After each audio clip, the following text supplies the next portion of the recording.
Welcome to Casey Cares, Kansas City's nonprofit voice. We're telling the stories of Kansas City nonprofits and organizations and the people behind them.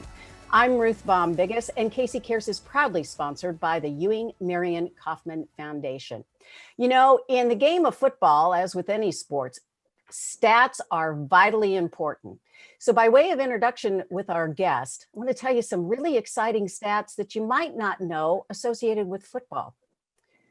$3 million from Chiefs and Hunt's Family Foundation in our community doing good work. $1 million from Red Friday flag sales that go to benefit Ronald McDonald House. $2 million through the 50-50 raffle. $685,000 from the 101 Awards that goes to the KU Health System.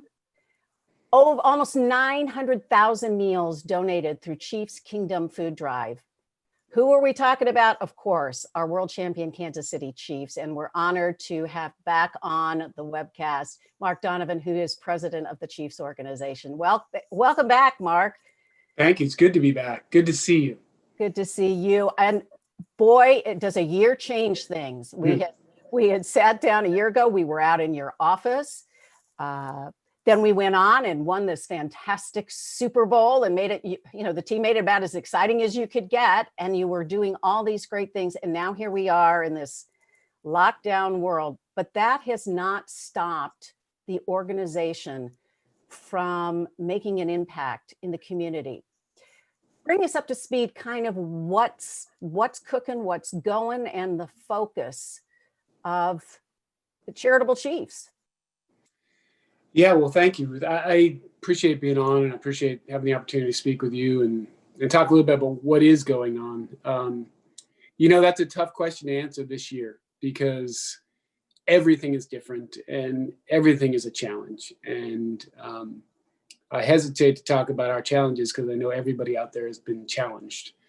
But I think in general, the answer to the question of sort of what's going on is we've really approached this entire year with an adapt and overcome attitude.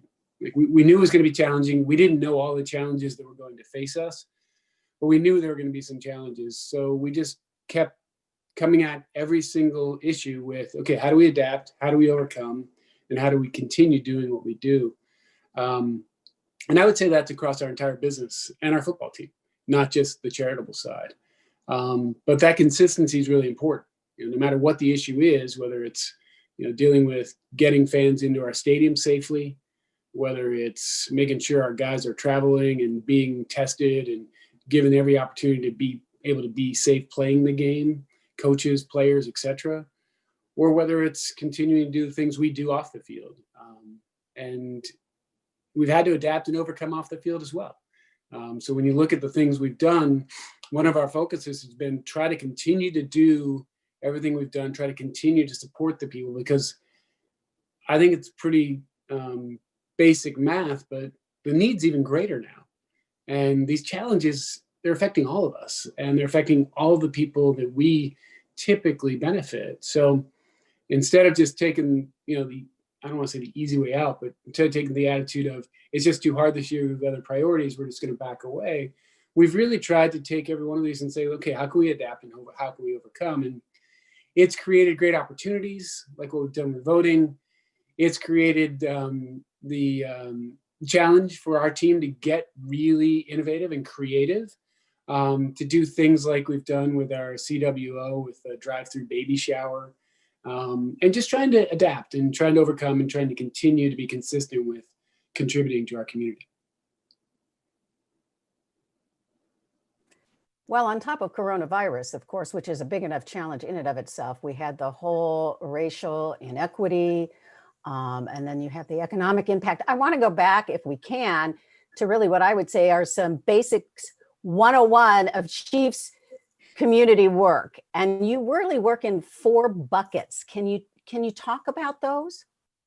Yeah, so the buckets were really created to help us create a filter that, number one, focuses our efforts to have real impact.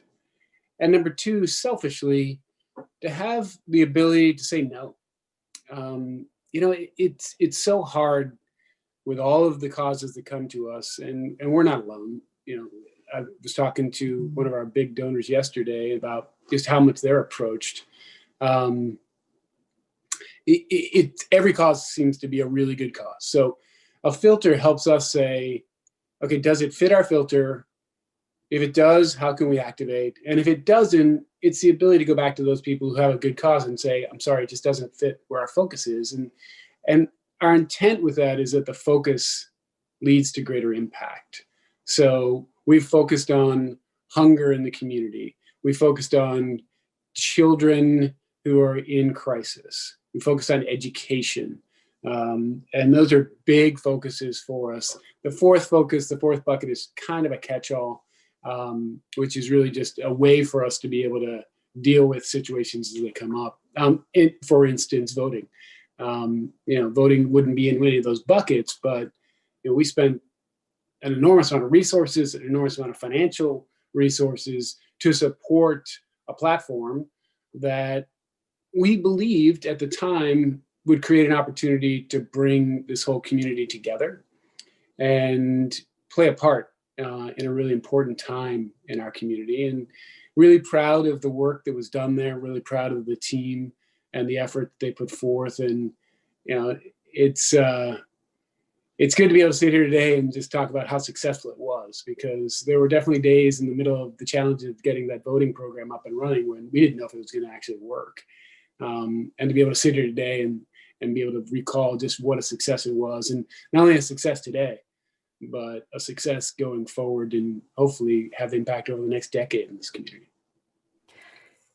Can you walk us through it all, how you had to maneuver that? I mean, it's a football stadium with a purpose of bringing fans together to support their favorite team.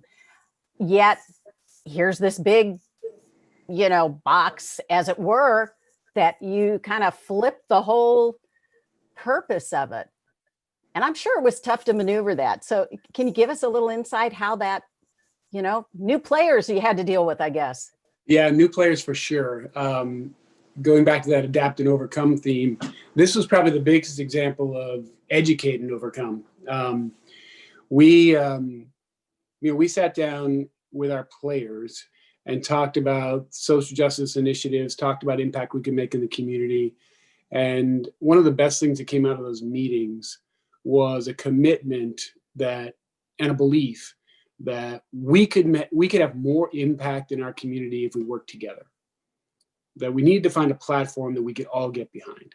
Our players are so powerful in their personalities, they're so powerful in their social media dominance, they're so powerful in the things they do individually, which are important to each individual player. And we as an organization have a lot of power in this community and the things that we do and support. But we were looking for something that we could do that would bring those two powerful forces together. And voting raised to the top of the list pretty early in the process. And one of the big reasons for that was that we talk about this a lot. There's a sign in our locker room that says, enter as teammates, leave as family. And we are a family. And I've said this before, but we're just like any other family. So we have people on every ends of the political spectrum, and passionate on every end of the political spectrum. And just like a family, we've got to create opportunities where we can have dialogue, we can create respect. We can also create opportunities that we can support as a family. And voting seemed to us to be a really powerful, nonpartisan way of supporting an effort to get people out to vote. So we started with just awareness, create the awareness of how important it was to use your voice. And our players did an amazing job of being representatives, true representatives, and sharing their own personal stories. You've probably seen the video, if you haven't, somewhere on our website, of Patrick and Tyron speaking to their teammates in our organization about their personal experience with voting, and how important it was, and how they didn't believe it was important earlier in their lives, and how important it was today. That's impactful. But then, in addition to awareness, we created, and this came through discussions with our players, we created this opportunity to say, okay, we create awareness of how important it is to vote. How do we create an ease for people to vote? How do we get people registered? Because for us, a lot of our players came to us and said, I'm not registered to vote. I've never registered. I've never voted. And now I've got my team leader telling me it's really important to vote. How do I do that? Right. So we sat and created opportunities to educate internally, and then use that same platform to educate externally. We got great support from the NFL. We got great support from Rise to Vote and experts in the space. And that's one of the key points for us in this example is we went to the experts. We didn't come in and say, okay, we've got this. Here's a problem. We'll adapt and overcome. We'll just solve it. Early on, we said, we've got to go to the experts and get some insight on how to do this. So Rise to Vote, the NFL were really helpful there. Patrick did some stuff with LeBron James's charity, and Rock the Vote was also involved. So a lot of different entities involved. But our focus was awareness, education, how to vote, how to get people registered. And then, frankly, the idea of turning Arrowhead into a voting station came out of a discussion we were having as we were recapping some of the success with our players about what we've done. And typical of our players, always looking for more. They said, what else could we do? And I don't really remember who it was, but somebody in the table just said, well, could we vote? Where can we vote? Like, how do I know where to vote? Can we just vote here? And that sort of turned some lights on in our operational department saying, well, we have a huge venue. It's socially distanced. A point that I think needs to be reiterated is we also really were excited about the opportunity to do it safely and to use the same protocols that we do on game day on voting. So, I've been in a lot of polling stations where you're in the church basement or you're in an elementary school or somewhere. And, I thought through that and said, that's going to be difficult to do socially distant. We've got this beautiful building with a lot of space. We can do it. So that led to, this is kind of the funny point of the conversation is we're like, okay, that's great. What do we need to devote? We'll just dedicate the space and we'll dedicate our staff and we'll have a polling station. Well, that's where the real education began because it ain't that easy. And you're dealing with politicians and elected officials and all that. Oh, fun. Yeah, I would tell you that we've had some experience in dealing with politicians and elected officials, and sometimes that can be challenging. This was not one of those situations. This was one where they all came together and said, well, it sounds like a good idea, but it's got challenges. Early on, it was, love the idea, but the stadium's not really in a dense populated area that we would typically, if you're looking at how do we create more voting polling stations, Arrowhead's probably not that space. Then it was exactly who would be able to vote there based on the demographics and based on geography. And we kept coming back to the table saying, can we get over that hurdle? Can we get over that hurdle? And to their credit, the election board was amazing. I mean, they were early on saying, we love the idea, but I think you're biting off more than you can chew. Trust us on this. We appreciate it. There are other ways for you to support. And every time we push back, they're like, okay, if you do this, you can do it. Okay, if you do this, you can do it. And it finally came down to a meeting where they said, we just don't think it's a good idea because we just don't have the resources. So we just responded pretty quickly with, what resources do you need? And that's when the idea came up with, well, if you buy the actual voting machines, we can register those in that district so they've got the right ballot. We can define exactly who can vote there, and then we can do it. But we can't, as an election board, afford that. So we asked how much. They told us. That was a step back for us to sort of get our heads around. That's a big number. But there were some pride moments in that too, because there were two big things. One was I went and had a conversation with Clark and the Hunt Family Foundation, and they were immediate. They're like, just do it. Just get it done. This makes too much sense to back away now. And then they said, ask if any of our players would be interested in supporting it because they've been really supportive of the vote program. And we just went to Patrick's charitable arm, his foundation, 15 of them are homies, and Marquez and Jacqueline and Patrick and Chris Cabot, and that whole team were very active early on with the voting program. So they were immediate, like, what can we do? How can we help? And then the other key factor for us in making the decision was that the fact that we were purchasing the machines, and the machines have a lifespan of almost a decade, that was the gravy on top. That was okay, not only can we have an impact today and make this happen, but these machines are now in our community. And that's long-lasting impact for every election coming up. And that makes our election board more effective. That creates more opportunities for people to vote.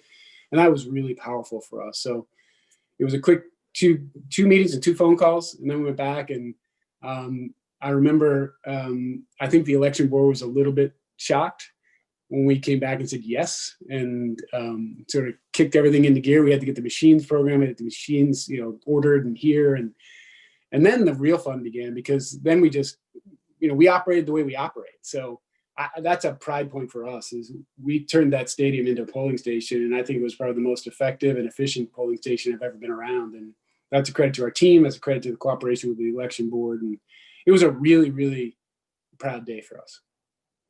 We're talking with Mark Donovan, president of the Kansas City Chiefs, and we're talking charity. We're going to take a quick break, and when we come back, we'll learn more about all the great work in Kansas City.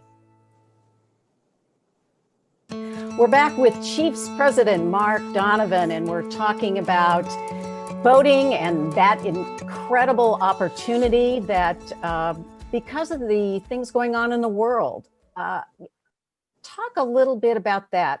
I feel sometimes people have a disconnect from sports to life beyond that stadium and a quote unquote game.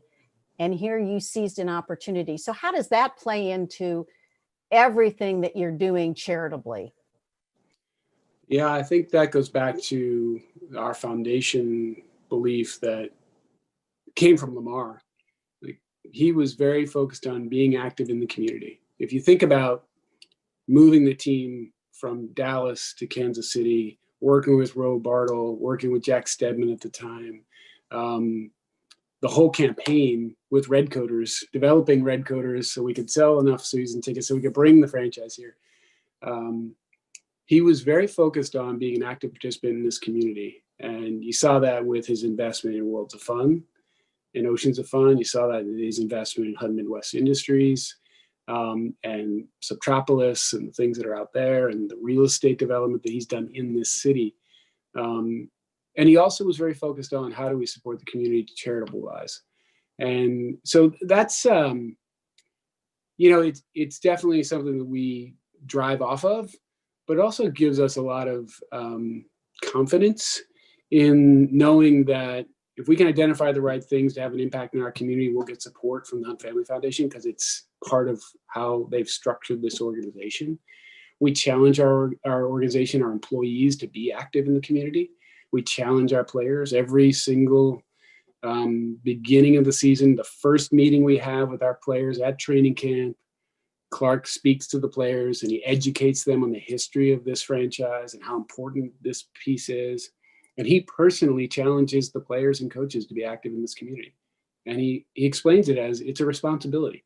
If you're going to be part of this organization, you're going to be part of this community.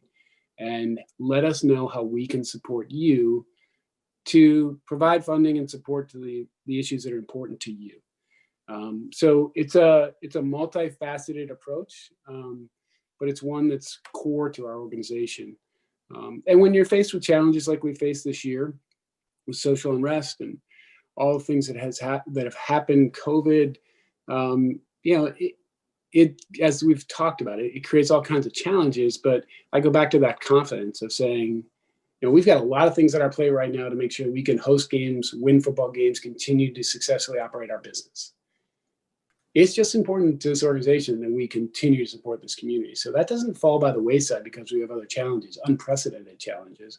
It still is, it remains a priority for us. And when you look at what we've been able to do this year and continuing to do the events we've done, raise the money we've done, break records, Red Friday this year, I don't know what you can say about that. We started, it's been around for many, many years, but we really started the program and revamped the program with flags. I'm going to get the year wrong, 6 or 7 years ago, maybe now.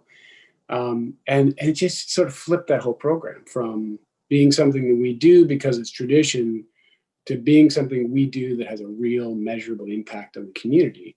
And to partner with Ronald McDonald House Charities, partner with our McDonald's partners, and create not only, it's always a big event. And the Royals opening day is always a big event, right? I mean, that's part of Kansas City. But to be able to take that and strategically say, okay, how can we have an impact with that? And then, that first year, I think we made $40,000 and we were high-fiving.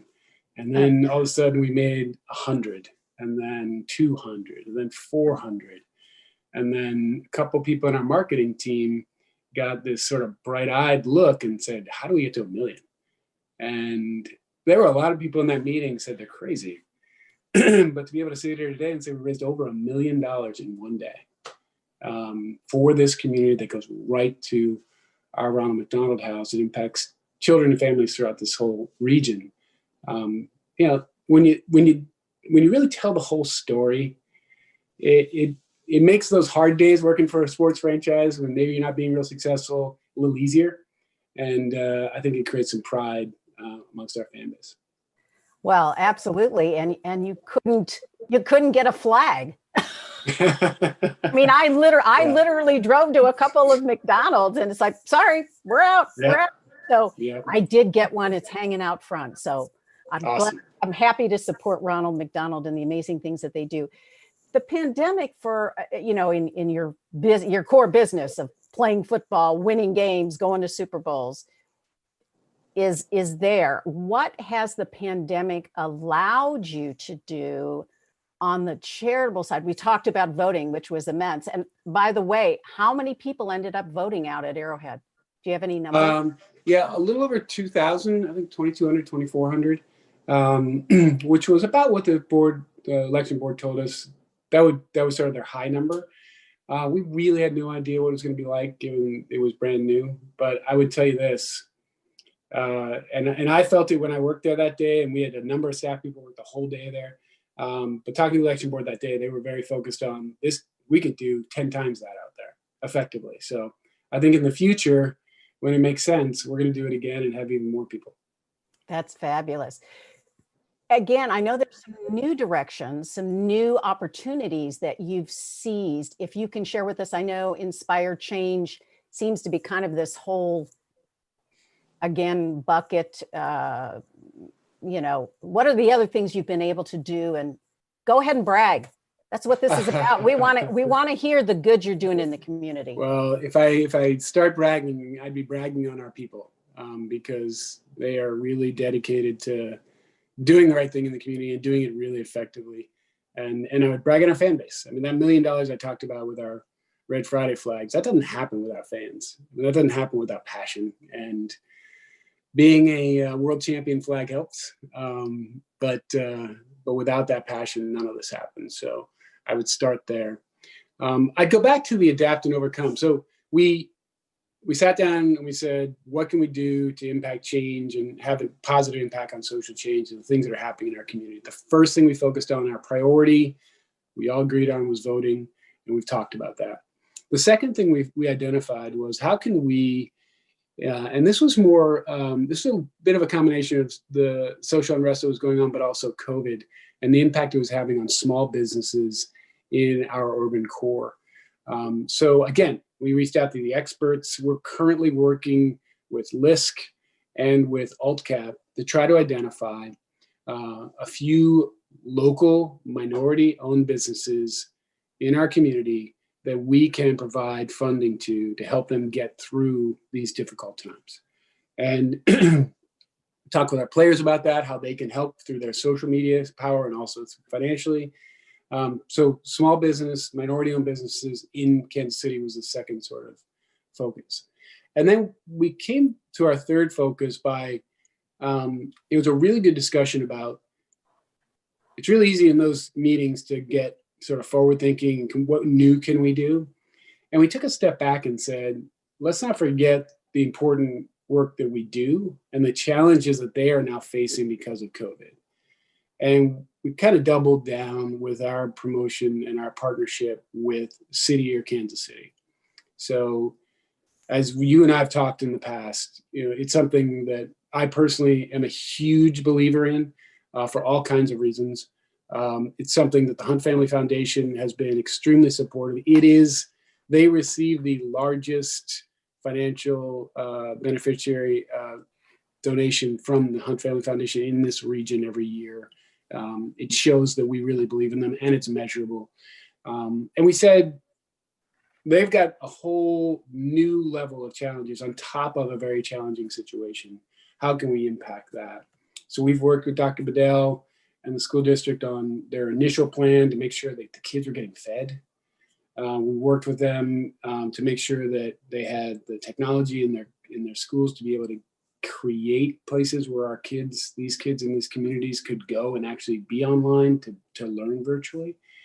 And now, we just had a meeting yesterday on the subject of what's the next chapter in that, and how do we get out of this successfully.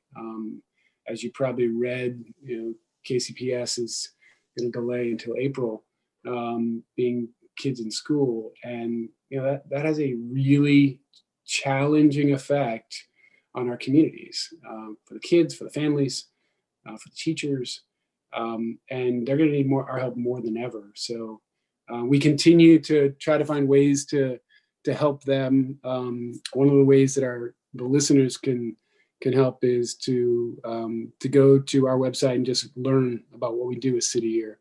To go to our website, and when we talk about how we help all these charities every week, our 50-50 raffle, which you mentioned in the intro, we've expanded that because we can't have 70,000 people in our stadium, which typically drives that pot up every single week. And that pot, half that pot goes to the winner, half that pot goes to a charity in this town.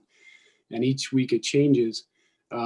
So they can now go to chiefs.com/50-50, and they can actually buy those tickets online. So you don't even have to be at the game, and you can support the charity that week. So there are definitely different ways of doing it, but those were our three real focuses as we came out of this year. Well, and I should give a little shout out, promo, to your whole marketing and community team. You have this report on the website, which is a great piece for folks to look at that can dig into all the things that we just haven't had time to dive into. Before we have to close, I did want to talk about Kingdom United. That's a really new thing, and it's in that education and inclusion area. Can you share with us a little bit about that effort? Yeah, thank you for bringing that up. I think in conjunction with City Year and that education piece, like how can we help on the education piece? We have clinical psychologists in our building, Dr. Sean Tyras, and when we put the challenge to how can we impact education, the combination of trying to impact and support education in these tough times, and then also try to use this opportunity to educate on just how racism starts and how to educate children on sort of the norms and some of the past practices, and how we can take a more positive approach to that. And they came up with the concept of trying to find books that tell that story in a positive education way that could be utilized in our elementary schools first, to reiterate that message. So we are donating books. We're working with Turn the Page KC, and we're getting books into the schools that address that issue. And some of them subtly, some of them more directly based on the book. But the idea is to start here and then hopefully continue to grow up the educational chain in grade level with reading. It's also a great opportunity for us to be able to activate our players. Alex Okafor, who's one of our defensive ends, heard about this program and talked with Dr. Tyrants, and they came up with the idea of taking that same program, those books, to his elementary school in Austin, Texas. So a way for our program to have an impact in our players' hometown, and the place where he learned to read, the place where he grew up. He's now giving back in a way that has an impact on everything we're dealing with today. That's got to give you such satisfaction. I mean, of course, we want to win. We want to go to the Super Bowl. We want to be the best team. There's no doubt about that. but that impact beyond, the turnstiles and game day, and that this is a community. And I love what you just shared about Alex. I mean, I think that's so cool. Not only is it impactful here, but, carries it back where he grew up and, began to form his own personality. That's just amazing. Want to encourage our audience, go check out all the great things that the Chiefs are doing off the field. It's amazing the breadth and depth that the team has committed in the community. And I would just encourage people to take a look at that and know that there's opportunities to be engaged with the team off the field, doing all this good work. We just wish continued success to you, and particularly in that nonprofit arm. It's just, it's heartwarming when these times have been really, really difficult. And kudos to you and the whole internal team out there that continues to do this work. So Mark, thank you. We appreciate your time. It's always good to talk with you. Thank you for giving us the forum to talk about these things, and appreciate it. Thank you for listening to Casey Cares, Kansas City's nonprofit voice. We're produced by Charitable Communications, and we're proudly sponsored by the Ewing Marion Kaufman Foundation. If you'd like to be a guest on Casey Cares or Underwriting Opportunities, visit our website at caseycaresonline.org and spread the love, and find us on Facebook and Twitter at Casey Cares Radio, and on Instagram at Casey Cares Online. We'll be sure to show some of those great things the Chiefs are doing, so look for that. Thank you for listening and joining us on Casey Cares.